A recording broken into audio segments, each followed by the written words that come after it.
Welcome back to the Mental House. Hello, Maison Haffie here. How you doing? Okay, so today I'm gonna do a little, I guess, kind of an inspirational rant. I don't really know what to call it. Um, this is kind of my story with mental health and how I am overcoming it every day. So, mental health is a real thing. There's a lot of people in this world that still don't understand it. It's psychological damage that's done to the neurotransmitters throughout time. It can be due to conditioning, it can be life experience, it can be tragic experiences, it can be pinnacle moments in life, it can be genetics, it can be a lot of things. But at the end of the day, as much as an arm can get a wound, the brain can get damaged. And it doesn't have to be physical, it can literally be within the brain's development, essentially. So if you grow up in an abusive house and your family might not struggle from mental health, you could develop mental health. You could develop PTSD, you could develop DID, you could develop certain anxiety disorders. And a lot of these disorders that you hear throughout life are genetic, and so they're predispositioned, and they are a product of the environment or conditioning as well. It really depends on the individual, and each individual will have a certain set of criteria they have to follow to be diagnosed with said diagnoses, but it can still look rather individual to each individual depending on the person. So today I wanted to discuss mental health and how I, Maison Haffie, am overcoming it every day.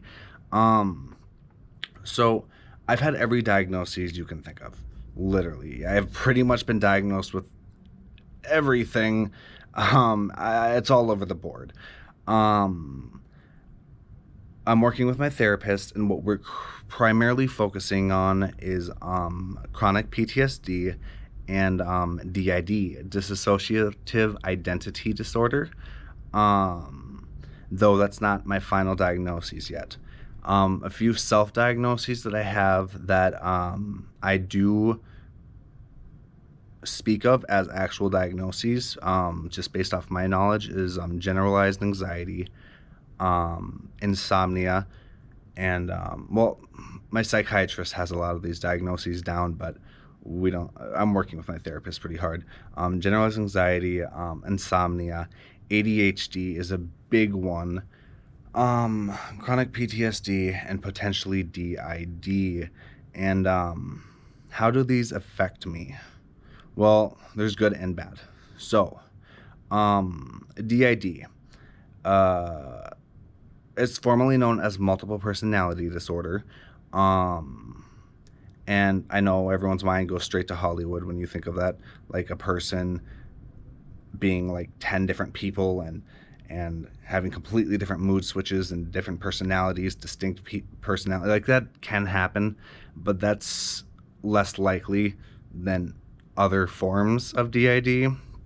The way I experience it, essentially, if I do have the diagnoses, is my mind has developed a multitude of distinct characters and personalities that basically beat to their own drum within my mind. I, Maison Haffie, as my resource self, am always Maison Haffie, but within my mind, there is an active bunch of distinct personalities and individuals that basically respond to daily life, respond to what I'm doing, and respond to the world around me as if they're their own individuals. And they each have their own distinct different voice. Each narrative in my head sounds like a distinct different voice than my own thoughts, my own words in my head. How does this affect me? Well, negatively, it really scared me in the beginning, and I lost my mind. Literally, I lost my mind, and I'm very grateful to have reclaimed it, but it was very scary. And it's really nowadays more of a mild irritation, if anything. Sometimes they're mean, sometimes they're nice. You can compare it to your own thoughts, essentially. It's just a lot more thoughts and different voiced narratives constantly over talking each other, and it's just good things that come from it. I get a lot of my inspiration from the different perspectives of each distinct personality within my own mind. So they'll say something, and when I say they, I mean the personalities that have developed in my own mind. They don't show on the outside, but they are very active on the inside. They give me ideas, and they help me see the world in different perspectives. They show me who I don't want to be and who I do want to be, and it really gives me a chance to look at every angle to a situation, and it helps with my art and stuff like that. Now, ADHD. ADHD can be very overwhelming. Basically, my mind is very fast and very active, and back in the day, it was hard for me to really focus on a single task. But here's where the good and bad comes into play. The good is I've actually learned I can focus on many tasks all at once and get them all done at the same time. So a plus to ADHD is that I can do a lot of things all at once and get them all done and just jump from each one and just be like everywhere. Bad thing that comes from it is I get really overwhelmed in certain circumstances, and I tend to talk really fast, and that overwhelms people, and then I get overwhelmed because they're overwhelmed, or I'm insecure, or yada yada yada. Chronic PTSD. I grew up with a lot of abuse. I've suffered from pretty much every abuse you can think of throughout my life. And at the end of the day, it is what it is. But chronic PTSD kind of coincides with my DID. I disassociate, which means I zone out, essentially. Have you ever like zoned out, or do you like daydream? I always, teachers, stop daydreaming, Mason. I'm zoning out. I'm literally just kind of checking out and living in my own mind. I can still hear and understand what the world is doing around me and what's going on around me, but I'm just zoned out and just chilling. I was just like, pretty much that's disassociating for me. So go back to chronic PTSD. I've suffered through a lot of trauma, and I've had a lot of abuse in my life, and there's been a lot of abuse in my mom's life and my dad's life, and going back, and the thing with abuse and trauma is it actually gets stored in an individual's genetics and psychology and DNA, and that trauma can get passed down to generations after that trauma. So I suffer from a lot of what my parents have gone through, and yada yada yada. And side note, this is actually what cultural oppression is to an extent. Way back in the day, when cultures were oppressed or eliminated or hurt or put into slavery or abused, this cultural oppression and cultural obliteration was essentially stored in the DNA of most darker skinned cultures, and that trauma has been passed along to generation to generation to the generation we're at now, which is why it's such an important topic, because cultural oppression, slavery, abuse, cultural genocide, all of these take toll in our great-great-great-great-grandparents or whatever, and the trauma that has come from those horrible things have been passed on to the generations that now live today. So it's not that we have gone through those experiences directly, it's that we have the we have the lasting effects of what that can do. I'm Native American, and my people, cultural genocide is pretty much the explanation of that. And so there's a lot of mental health in Native Americans and stuff like that. So that's essentially what chronic PTSD is. I get really scared, and sorry, that was all side note. I get really scared, and I tend to zone out, and I'm really jumpy, and I disassociate, and I get really overwhelmed with anxiety. So that's DID and chronic PTSD. Another one I forgot to express was I probably have a kind of bipolar disorder. good and bad. Good, I experience a lot of emotion, which is really good for my art. Bad is I experience a lot of emotion, which is really bad for my art. Yeah. Anyways, some kind of bipolar disorder. I'm a lot calmer than I used to be. I used to be very sporadically up and down, like intensely, but I'm on an antidepressant now. I'm on naltrexone and metrazapine, and that combination seems to keep me rather mundane, which I like. It's in a way that I don't feel zombified, but I feel just fine, good, really. And then we have generalized anxiety. For me, that's just pretty much a constant state of worry. I get butterflies in my stomach, or I feel like the pit of my stomach is like heavy, or I feel like the good that comes from it is I'm super aware of my surroundings. I think of every detail to the most minute detail, and I am able to call out a situation or call out a person ridiculously well. But that anxiety can lead to paranoia, which can make me overthink certain circumstances and body behaviors and like how people are talking, and that can lead to an overwhelming state of anxiety. What that essentially looks like is I am laying in my bed, I am shaking, like bad, and then I like twitch. My body has like twitching spasms. I find it hard to breathe, and my breathing will get really shallow or really deep, and then I keep having to take sighs of breath. My eyes will flutter really bad. Like, just imagine like rapid blinking really fast for like 30 minutes. It's really frustrating. I'll sweat really bad. My heart rate goes up and then down, up and down, and sometimes it'll hurt. My blood pressure will go up, and what usually spikes these kind of things are my own thoughts, my own mind, and my own imagination tends to spike my anxiety. So does weed.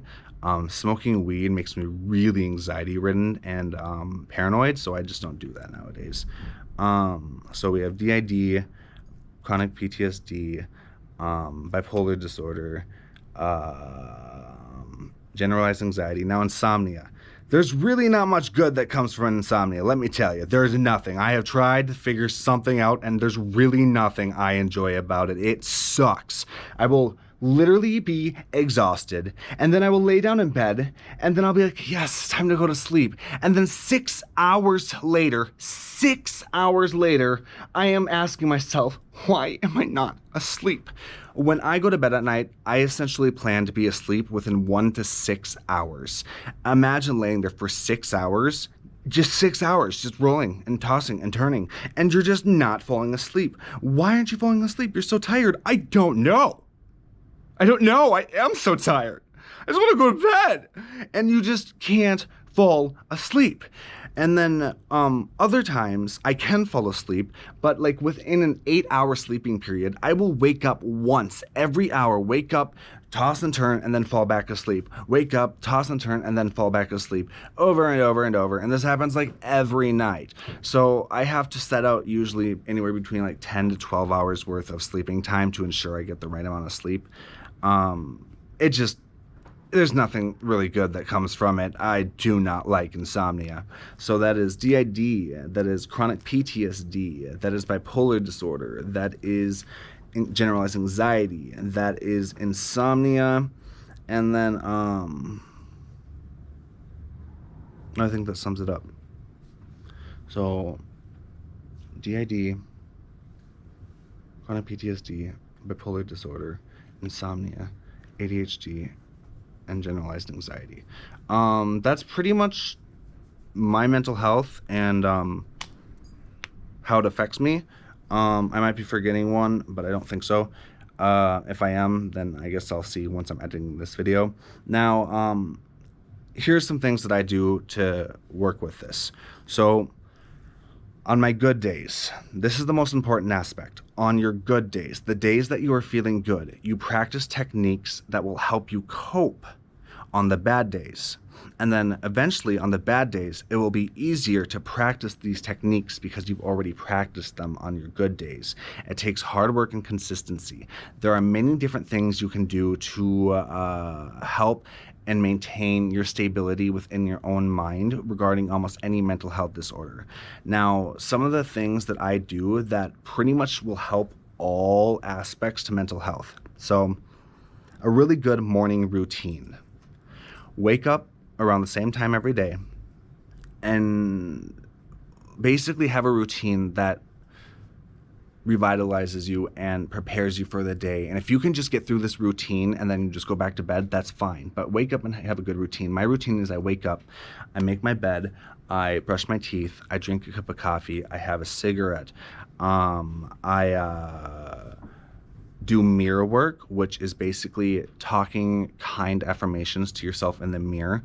I listen to 2 affirmation videos. One I repeat every day, and I'll repeat the words. The other one I just listen to.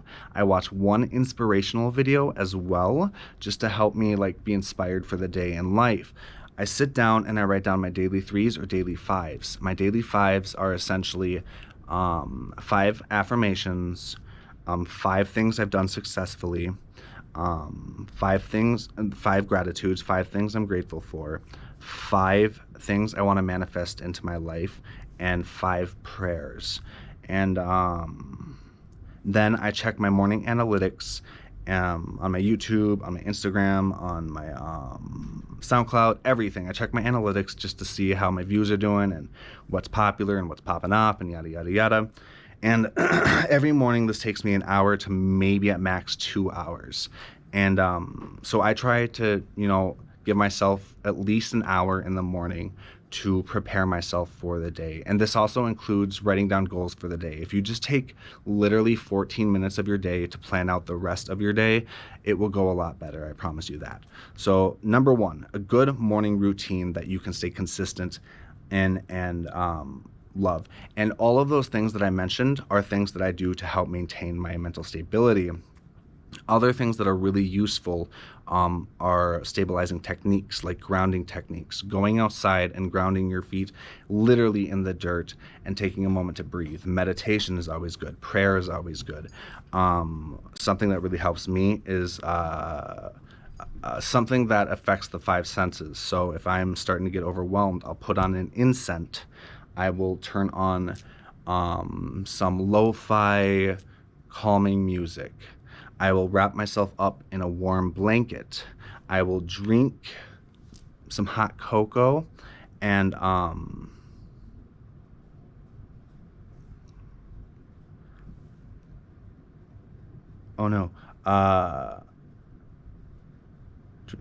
drink hot cocoa, smell incense, touch warm blanket, sound.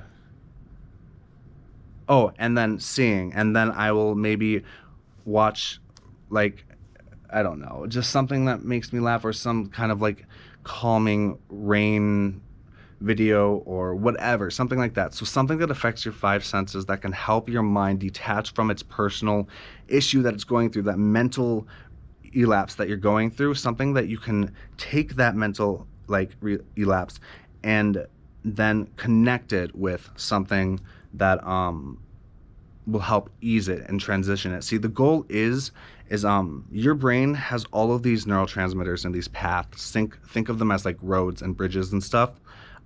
So say something triggers you, you get sad, and then you want to go to sleep, and then go to sleep, and then you're very tired and you become fatigued because you sleep too long, and now you're depressed and it's been a week and you've been spiraling in bed just eating.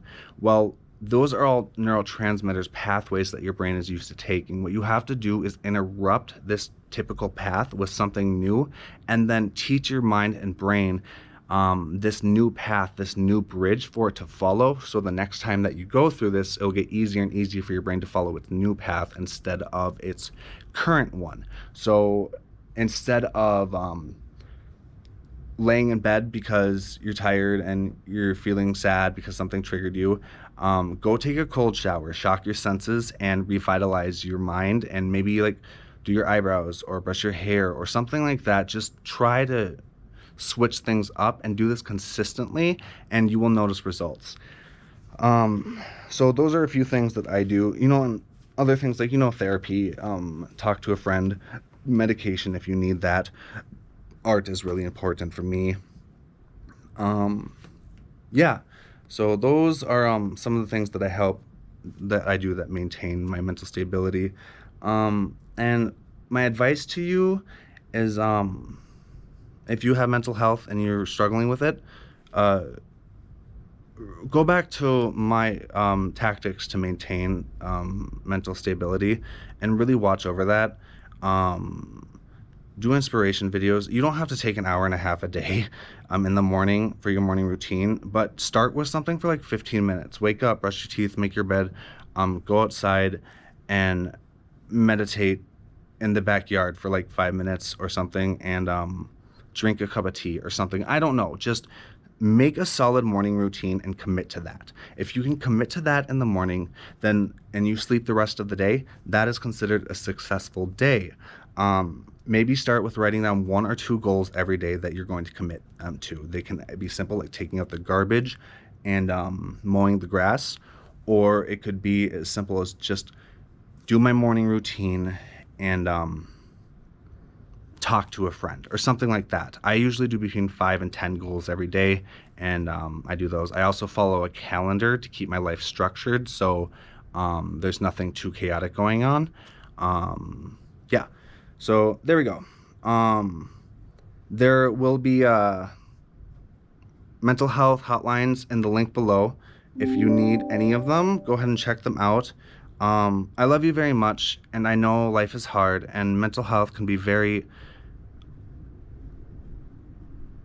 overwhelming, but I promise there is good and all bad, and you can take your mental health and turn it into something beautiful. Don't allow it to be what stabilizes you from succeeding in life. Let it be what helps propel you into a successful life. I know it seems hard to like understand that, but I promise you there's good that comes with all mental disorders except insomnia. I still don't know, but there's good that can come from it.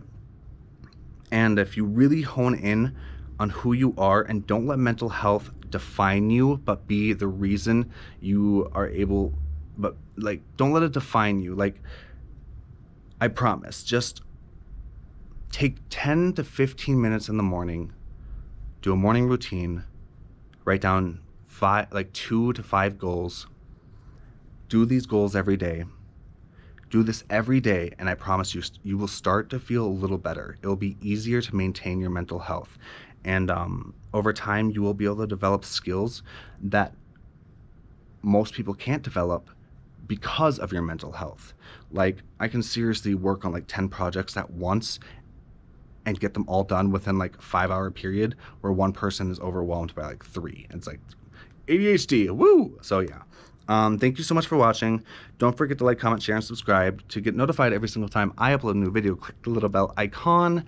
And I post videos pretty much every day, and sometimes less. Every Thursday, Friday, Saturday, Sunday. Sometimes more, sometimes less. Depends on how I feel. Yada, yada, yada. Thank you so much for watching. I know this was a long one, but I had a lot to say. So, okay. Oh, if you want to learn more later on, I will be posting another video about, like, kind of from basically a kid to now, what the journey of mental health has done for me, and like the most pinnacle moments of mental health, and the things that have affected me the most. So yeah, I hope this helps anyone, and make it a great day. I guess my lips feel like the Sahara Desert's vagina. Okay, bye.